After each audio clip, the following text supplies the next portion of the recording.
আসসালামু আলাইকুম। পে স্কেলের জন্য একটি বড় সুখবর এসেছে এবং অর্থ উপদেষ্টা পে স্কেলের জন্য বেশ বড় একটি সুখবর দিয়েছেন। গতকালকেও তিনি সাংবাদিকদের সাথে কথা বলেছেন এবং আজকে তিনি তার একটি তার একটি সাক্ষাৎকার প্রচার করা হয়েছে। সেই সাক্ষাৎকারটি আসলে কবে দিয়েছেন সেটা তো বড় বিষয় না। তিনি জাস্ট একটি সাক্ষাৎকার দিয়েছেন, সেই সাক্ষাৎকারটি মিডিয়ায় এসেছে এবং তিনি বলেছেন যে পে স্কেলটা ২টি ধাপে বাস্তবায়ন হচ্ছে এবং পে স্কেলের জন্য সংশোধিত বাজেট বরাদ্দ করা হয়েছে। অর্থাৎ এর জন্য প্রায় ২০,০০০ কোটি টাকা বরাদ্দ করা হয়েছে নতুন পে স্কেলের জন্য। তো পে স্কেল যেহেতু ২টি ধাপে বাস্তবায়ন হবে, তো পূর্ণাঙ্গ পে স্কেল বাস্তবায়নের জন্য সর্বমোট ৭০ থেকে ৮০,০০০ কোটি টাকার প্রয়োজন হবে। তো এই মুহূর্তে সরকারের কাছে এত টাকা নেই বিধায় সরকার এইটাকে ২টি ধাপে বাস্তবায়ন করার সিদ্ধান্ত নিয়েছে। তো পে স্কেলের জন্য প্রাথমিকভাবে ২০,০০০ কোটি টাকা বরাদ্দ, তবে বাস্তবায়ন কি চলতি মাসে হবে কিনা সেটাই এখন দেখার বিষয়। তো সরকারি কর্মচারীদের জন্য নতুন বেতন কাঠামো আংশিকভাবে অন্তর্বর্তী সরকারের মেয়াদেই কার্যকর হতে পারে এমন একটি সূত্র জানিয়েছে অর্থ মন্ত্রণালয়, অর্থাৎ জানুয়ারি মাস থেকেই কার্যকর হওয়ার সম্ভাবনা রয়েছে বলে অর্থ মন্ত্রণালয়ের সূত্র থেকে জানা গেছে। অর্থাৎ জানুয়ারি মাস থেকেই যাতে কার্যকর করা যায় সরকার সেটাই আসলে বিবেচনা করতেছে এবং পে কমিশনের উপরে সবচাইতে বেশি তারা আহ্বান জানাচ্ছে রিপোর্টটা যাতে তাড়াতাড়ি দেয়। অর্থাৎ অর্থ উপদেষ্টা সবসময় বলতেছে যে পে কমিশনের রিপোর্ট আসলেই মূলত তারা পরবর্তী যে কার্যক্রম সেটি শুরু করবে। এর লক্ষ্যে সংশোধিত বাজেটে বেতন ভাতা খাতে অতিরিক্ত প্রায় ২০,০০০ কোটি টাকা বরাদ্দ রাখা হয়েছে। এটি ১৫ লক্ষ সরকারি কর্মচারীদের বেতন ভাতা পরিশোধের জন্য ব্যবহার করা হবে। অর্থাৎ প্রাথমিকভাবে ২০,০০০ কোটি টাকা বরাদ্দ করা হয়েছে, যেহেতু পে স্কেলটা ২টি ধাপে ভাগ করা হবে এবং পরবর্তী ধাপে যেটা বাস্তবায়িত হবে সেটা হচ্ছে ২০২৬-২৭ অর্থ বছরের জুলাই থেকে কার্যকর হবে। তো এখানে যে জিনিসটা বলা হয়েছে সেটা হচ্ছে অর্থ মন্ত্রণালয়ের একজন জ্যেষ্ঠ কর্মকর্তা জানিয়েছে জাতীয় বেতন কমিশনের প্রতিবেদন পর্যালোচনার পর আগামী ১২ই ফেব্রুয়ারি জাতীয় নির্বাচনের আগে নতুন বেতন কাঠামো বাস্তবায়ন ঘোষণা আসতে পারে। তো নির্বাচনের আগে মূলত এই পে স্কেলটা বাস্তবায়িত হচ্ছে, যদিও এটা দুইটি ধাপে হবে, তারপরেও সরকারের যে আন্তরিকতা রয়েছে, সরকার যে এটা দিতে চাচ্ছে তার একটা বাস্তব প্রতিফলন দেখা যাচ্ছে।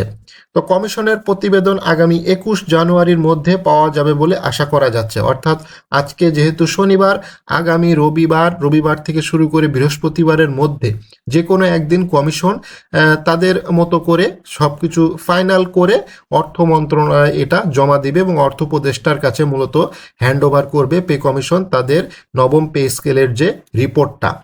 সূত্র জানিয়েছে জানুয়ারি থেকে হয়তো সংশোধিত মূল বেতন কাঠামো অথবা নতুন ভাতাসমূহ কার্যকর করা হতে পারে।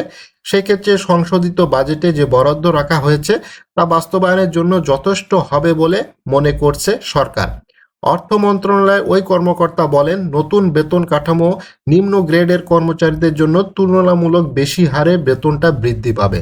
অর্থাৎ যারা তৃতীয় এবং চতুর্থ শ্রেণী কর্মচারী আছে তাদের বেতনটা বেশি হচ্ছে, অর্থ মন্ত্রণালয়ের সূত্র থেকে জানা গিয়েছে। তবে অর্থ মন্ত্রণালয় যেহেতু এই কথা বলেছে, তার মানে তারা কিছুটা হলেও পে কমিশনের সাথে যোগাযোগ রাখতেছে এবং তাদের যে সর্বশেষ রিপোর্টের যে আপডেট, সেই আপডেটটা অবশ্যই অর্থ মন্ত্রণালয়ের কাছে আছে বলেই অর্থ মন্ত্রণালয় এই ধরনের কথা বলতে পারতেছে। যদিও চূড়ান্ত রিপোর্টটা এখনো তারা হস্তান্তর করে নাই, তারপরেও তারা খোঁজ খবর রাখে, এটার মাধ্যমে বোঝা যাচ্ছে যে তারা নিয়মিত খোঁজ খবর রাখতেছে এবং খুব শিগগিরই পে কমিশন তাদের যে রিপোর্টটা সেটা অর্থ মন্ত্রণালয়ে হস্তান্তর করবে। এদিকে সংশোধিত বাজেটের চূড়ান্ত করে আগামী ১লা ফেব্রুয়ারি থেকে কার্যকর হবে। নতুন বাজেট মোট আকার ২,০০০ কোটি টাকা মিলিয়ে ৭,৮৮,০০০ টাকা নির্ধারণ করা হয়েছে। সংশোধিত বাজেটে উন্নয়ন বাজেট ৩০,০০০ কোটি টাকা কমানো হলেও অনুন্নত বাজেট ২৮,০০০ কোটি টাকা বাড়ানো হয়েছে। তো এখানে যে জিনিসটা হচ্ছে সেটা হচ্ছে যে বাদবাকি যে পে কমিশনের চূড়ান্ত যে রিপোর্ট আসার পরপরই মূলত এটা বাস্তবায়িত হবে। এবং তিনি আরও জানান যে সর্বনিম্ন যে 3টি বেতনের প্রস্তাব এসেছে, প্রথমটি 21,000 টাকা, দ্বিতীয়টি 17,000 এবং তৃতীয়টি 16,000 টাকা। তো তিনটা এখনো যেহেতু চূড়ান্ত হয় নাই, যদিও চূড়ান্ত করে ফেলেছে পে কমিশন, সেটা এখনো প্রকাশ করে নাই। তো তিনটা যেটাই হোক না কেন সেইটাকে ধরেই মূলত যে অর্থ মন্ত্রণালয় তাদের যে বাজেট সেটা কিন্তু নির্ধারণ করে ফেলেছে।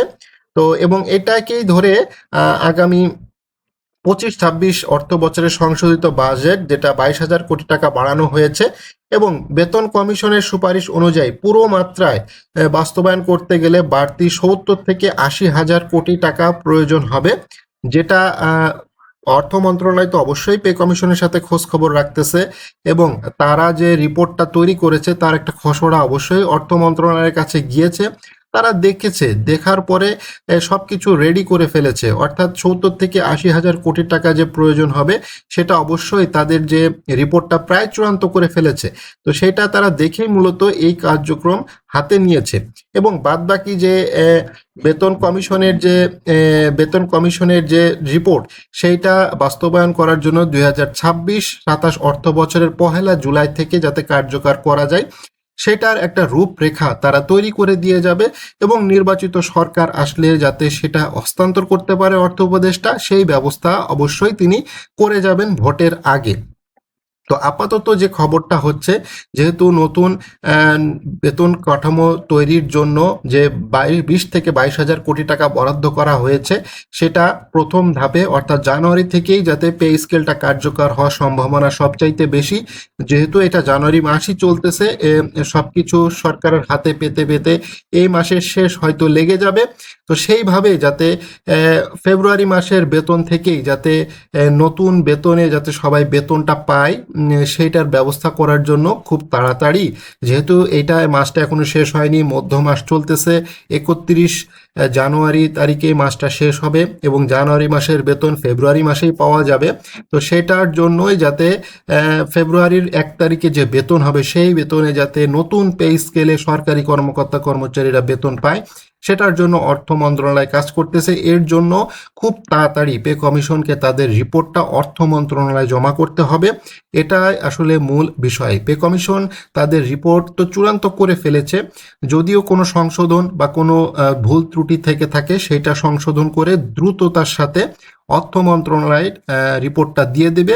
দিলেই অর্থ মন্ত্রণালয় এবং অর্থ উপদেষ্টা সেইটা উপদেষ্টা পরিষদে উত্থাপন করবে, এবং খুব শিগগিরই গেজেট আকারে প্রকাশ পাচ্ছে নবম পে স্কেল, যেটা সরকারি কর্মকর্তা কর্মচারীদের জন্য খুবই প্রয়োজন, এবং তারা দীর্ঘদিন ধরে এর সাথে আন্দোলন করে আসতেছে। গত শুক্রবারেও তারা প্রতীকী অনশন করেছে এবং বিভিন্ন আন্দোলন করেছে। তো সেটার বাস্তব প্রতিফলন হয়তো হতে যাচ্ছে খুব শিগগিরই। নির্বাচনের আগেই নবম পে স্কেলের গেজেট ঘোষণা হচ্ছে, এটা অনেকটাই নিশ্চিতভাবে বলা যাচ্ছে, যেহেতু সরকার অলরেডি বাজেট সংশোধন করেছে, নতুন বেতনের জন্য 20 থেকে 22,000 কোটি টাকা বরাদ্দ করে ফেলেছে। তো অবশ্যই নতুন পে স্কেল হচ্ছে নির্বাচনের আগে।